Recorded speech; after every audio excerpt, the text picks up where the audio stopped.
All right. What's up, guys? Welcome back to another Uncle Stevie's Nephews podcast. We're doing it visual this time, also audio. So, still both. No, still audio, but now we're doing visual as well. So, if you're watching on our YouTube, hello, my name is Brian. We do, I wish I could say weekly, but it's turned into maybe monthly or just randomly Mets podcast. There's a lot of schedules that we have to have in place. I have two counterparts, which are Frank and Spencer.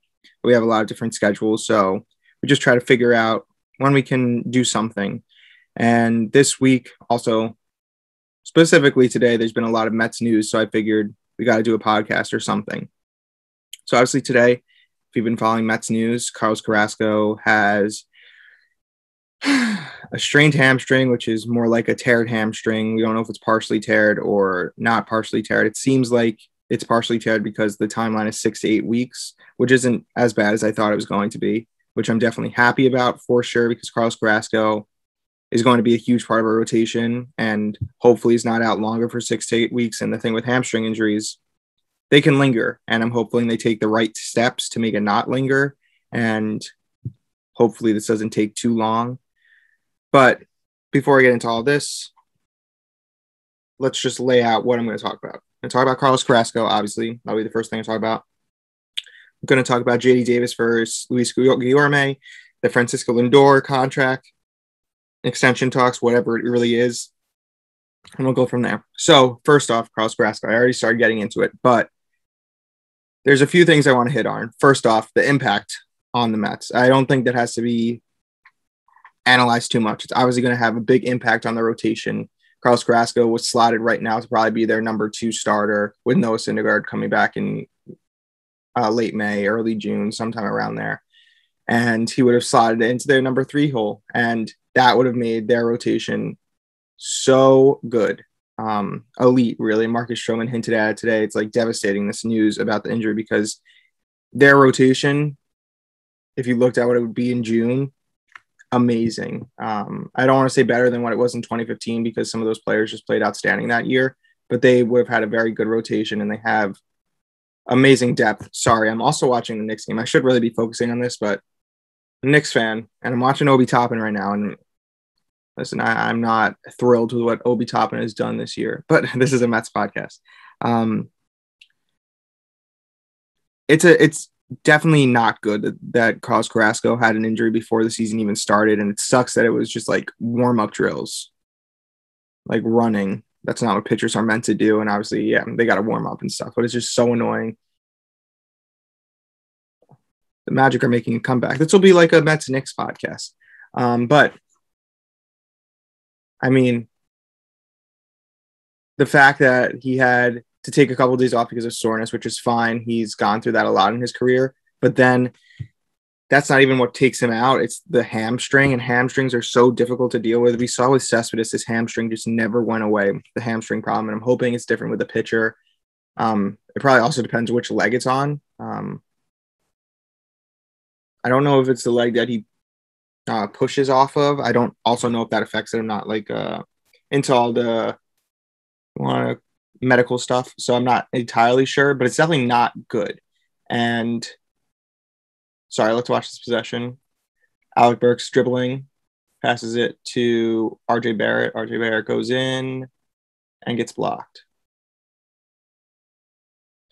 It's definitely not good. Carlos Carrasco is a huge part of our rotation, but the thing that I want to make clear in this podcast is how good the Mets have built up their rotation depth to deal with a type of injury like that. Now the Magic are winning. This is tough to watch right now.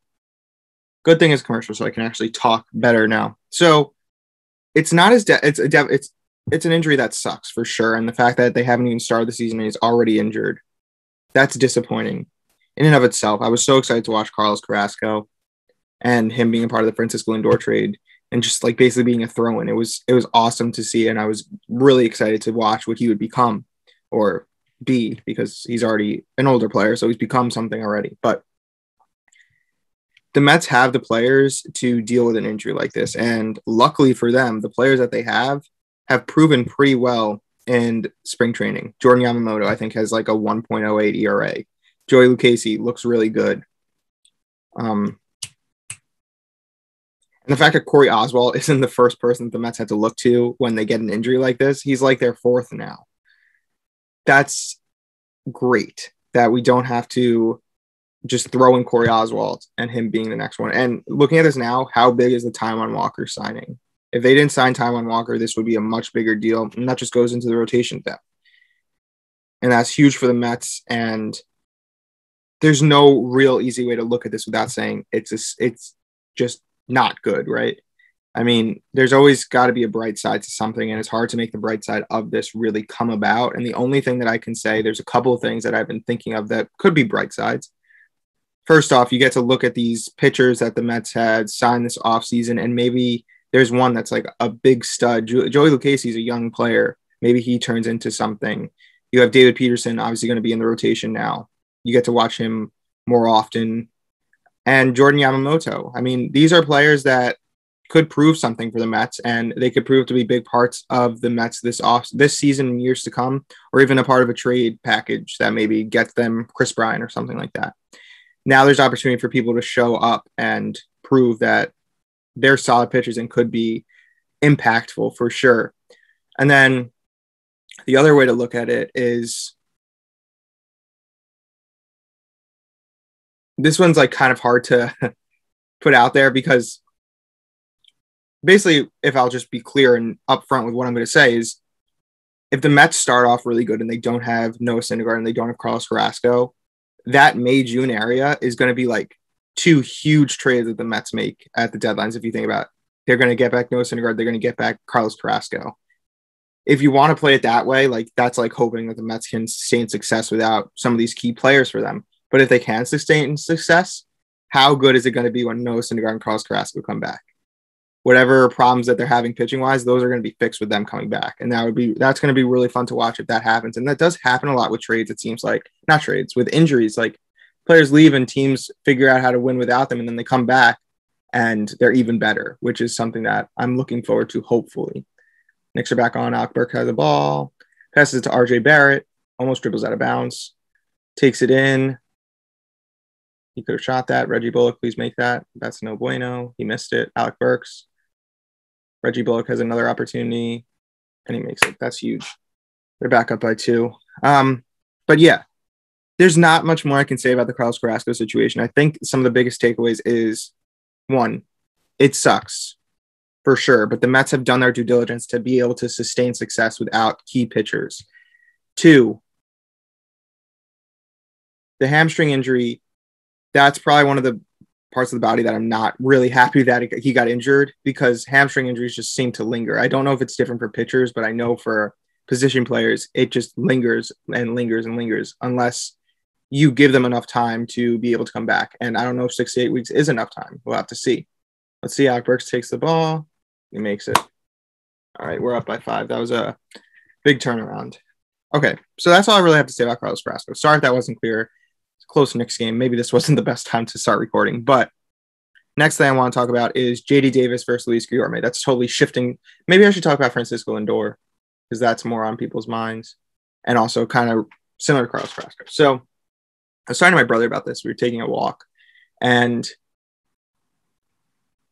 what just happened there? Hold on. Alec Burks has the ball. You got to shoot that. Why would you not shoot? RJ Barrett shoots a 3. Bad shot right there. Still up by 3.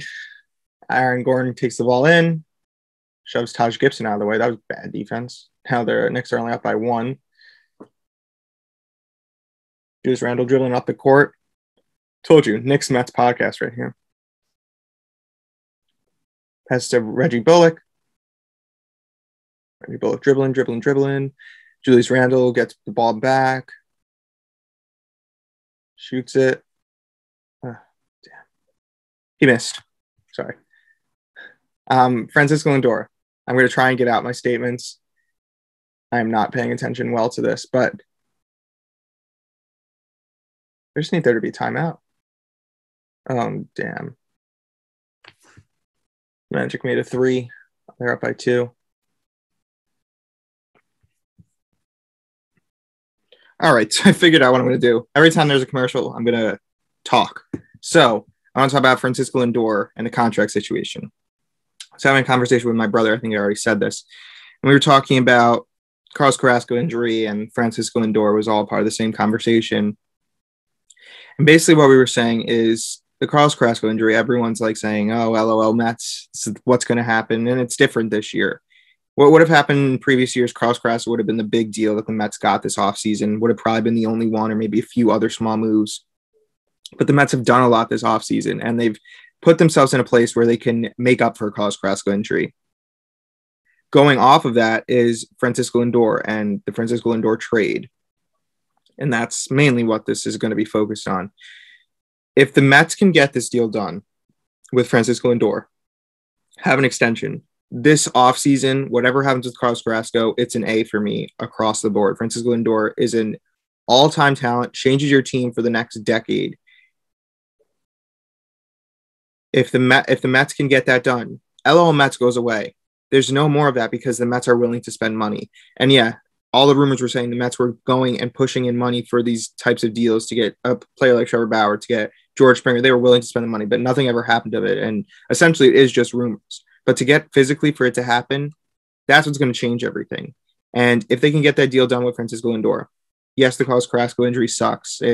It's a big injury for the Mets to sustain, but that doesn't make this offseason become bad because they signed Francisco Lindor long term. And the other side of this, the flip side, if they don't sign Francisco Lindor, this trade looks pretty. I mean, it doesn't look bad because it was just a steal for the Mets from the beginning, but it becomes an even deal, I guess, if you want to call it, because what was the point of making this trade? To get 1 year Francisco Lindor? I mean, after they trade for Francisco Lindor, people were expecting an extension to happen in the next week, and it seemed like that really wasn't going to be the case. I thought they make this deal because they know they have the opportunity to sign Francisco Lindor long term. Not even the opportunity, a high likelihood that they can extend Francisco Lindor long term, and maybe that's still the case, and I think it still is the case. But I thought it was going to happen like right away. But it seems like that's not what Steve Cohen wanted to do, or Sandy Alderson wanted to do, or even Francisco Lindor. We've been seeing that Francisco Lindor wants to get to know the place, wants to get to know the team. And I think he's already becoming aware of how great this Mets organization is, especially the teammates that he has.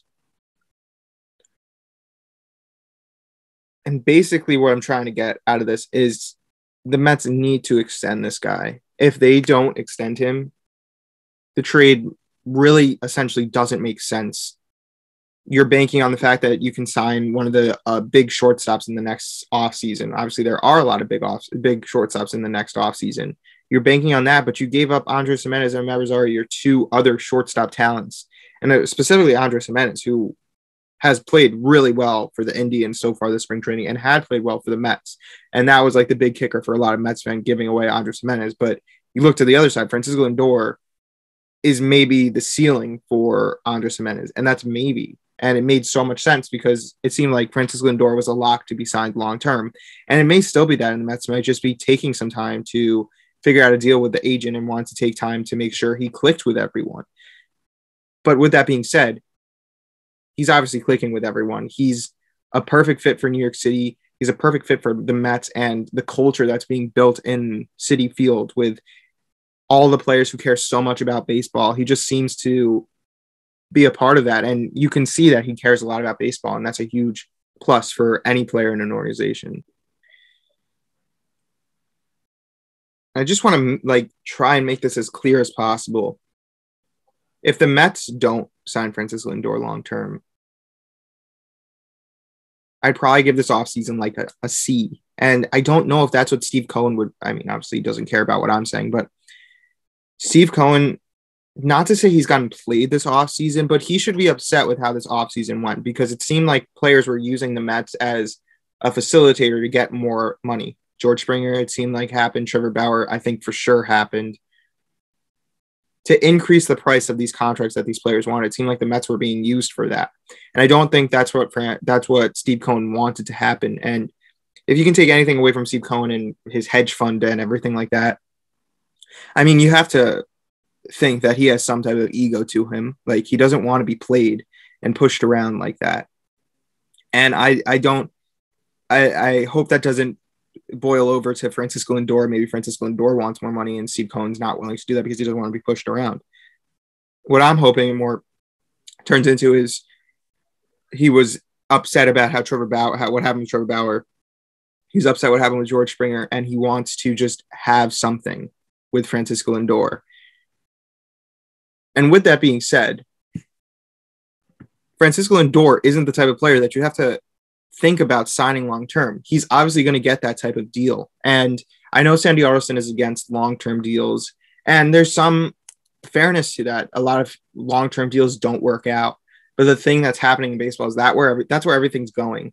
And a player like Francisco Lindor, if you sign long-term, it's going to be hard for fans to look at you and say, you've done nothing for this team. You're a horrible GM, because everyone's saying Francisco Lindor deserves a long-term contract. And at a certain point, you have to try and build a rapport with fans that you're willing to do things for this team to win. And sometimes, yes, sure, it's not the most popular opinion, but this is a place where it's both the popular opinion and the smart decision to sign Francisco Lindor long-term. Locking up a shortstop spot for like 10 years is a hard thing to do, and the Mets have an opportunity to. And at like kind of like a cheap price, because they didn't give up a lot for Francisco Lindor. And they could get this done. It would be such a good offseason. Like, it would probably catapult this offseason into one of the best all time for the Mets, especially if Francisco Lindor goes down the same path that he's went his whole career so far. Ending that tirade. Why is my light not on? Here we go. Ready for this, guys? It's coming. Bam. Ending that tirade. The type of deal I think Francisco Lindor deserves is probably in the 9 to 10 year, 330, 340 million range, something like that. And yes, that's a lot of money, and I get that. But the Mets are the type of team now. They're a big market team. And if you're a big market team, you give someone a contract like that. And Francisco Lindor isn't like a JT Realmuto where it's a big risk to give someone that type of money. Francisco Lindor year in, year out does elite things defensively, offensively. Sure, last year a little bit of a down year, but it was COVID year, and I think most people can agree. You can't really say many. You can't like put a lot on what happened last year. There's players like Christian Yelich who had a terrible season. You know, Christian Yelich isn't the type of player that he was last year. So that's what I think with the Francisco Lindor thing. And what really sucks is that there's that legitimate point where he's done talking. He's done with negotiations. And I really wonder what negotiations really means, because let's just say the Mets throw out a 10-year, $400 million deal, which they're not going to do. But let's just say they put that on the table and you're in May and they just throw it at him. Can you just say yes and that's not negotiations? I wonder what that type of thing is like. But either way, if we take what Francis Lindor is saying about the timeline, they have 2 weeks to get this done. And we know that conversations have started. And he said in the interview that he's going to say like conversations have started till there's a deal done, basically. Like, he's not going to give a lot of information. He said that in the interview that he's not that type of person to like give out information about a contract situation. That's just not what he does. And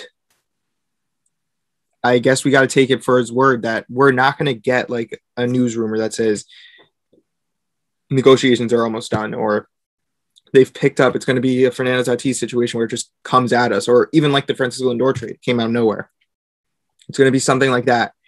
And while that sucks, I guess we have to just hope. And what really is annoying about this is there's literally 2 weeks till the season starts. So every day that something doesn't happen, that puts more and more pressure for it to happen.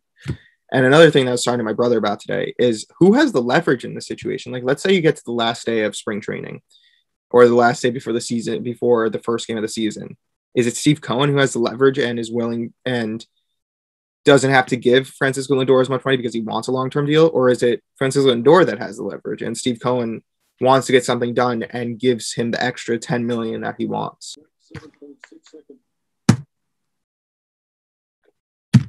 Knicks game is getting frustrating, but Mets. What I was saying was that, what was I saying?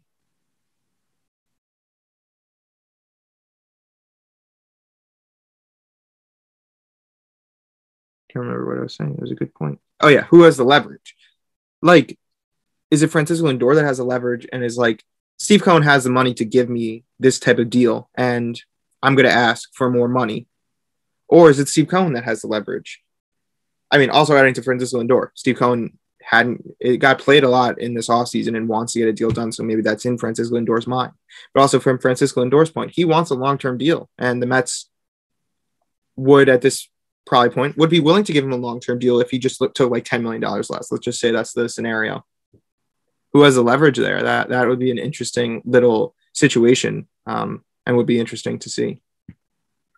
Next thing I want to talk about, JD Davis versus Luis Guillorme. It's been an interesting little trend that's been going on. Luis Guillorme, I saw a funny tweet. It was like, we have to just admit Luis Guillorme is a spring training highlight machine, and that's nothing like knocking Luis Guillorme in the regular season. They're just saying like he has so many good moments in spring training with that 22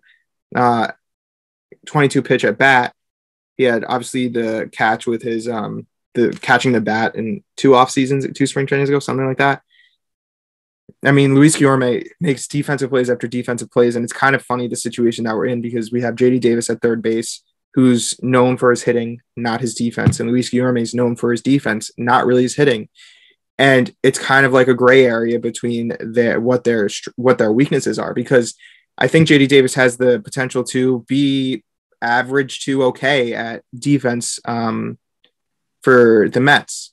And then you have Luis Guillorme, who I think could be average to okay at hitting, and he hit pretty well last season. All right, the next one. I can focus now. That was a crazy game. Oh, sorry. Turn this off. Okay. So it's really a battle of if their weaknesses can become better and whose weaknesses become better. And I mean, another big thing is, what do you value more, defense or offense? And for me personally, I value offense a lot. And I know defense is huge, but I don't like the thing with the center fielder for the Mets. Like, yeah, George Springer, obviously very good at defense, obviously very good at offense. But Brandon Nimmo's better offensively than George Springer is to a degree. I guess that might not be fair. But basically what I'm saying is I don't know how big of a deal not having like an elite defender at third base really is. And maybe that's just me not having watched baseball enough in my life, not having seen like how great David Wright was and what the impact of him is like on a game. But I'd much rather have a JD Davis who builds out that lineup more and makes their lineup so formidable. Because I don't think JD Davis's defense is that terrible to the degree that he has to be taken out of the lineup, because his offense is so good that his defense doesn't have to be great. But the other side of the ball, Luis Guillorme's defense is amazing, and his offense is nothing bad either. But the thing is, I don't know if Luis Guillorme's highest peak of potential is as good as JD Davis' highest peak of potential offensively. And I value offensively a lot. And I guess it's just different people's opinions about what's more important. But for me, offense is more important. That's why I'm still sticking with JD Davis over Luis Guillorme. But Luis Guillorme has done such a good job of making him a name for himself simply off his defensive abilities. But his offensive abilities are there as well. But I just think JD Davis, if you outweigh everything, JD Davis comes out as a more impactful player, in my opinion. And I guess we'll have to see what Luis Rojas and Sandy Alderson and Steve Cohen think about that. And who I think JD Davis is going to start the year in opening day lineup. But if he struggles, Luis Guillorme is right there for sure. And I don't know if there's anything else I really want to talk about in this podcast. I want to keep it to a degree about certain specific storylines I wanted to talk about. Ending this podcast, I'm going to say I'm going to try and do this more often. It becomes difficult to record a podcast with everyone because there's so many different schedules that we have to deal with. And it's simply easier for me to just sit down and talk. And if I want to get more podcasts out, it's going to be a lot of me.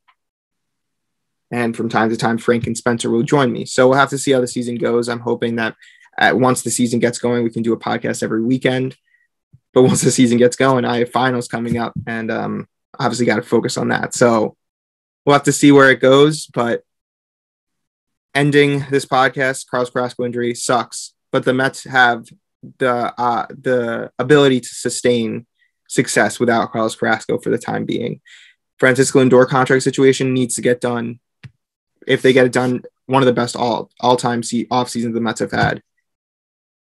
And finally, JD Davis versus Luis Guillorme. In my opinion, I value offense more than defense, and I think JD Davis, if you outweigh everything, JD Davis turns into the more impactful player for me.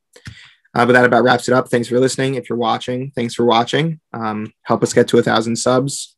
That'd be really cool. And other than that, that's it. Bye.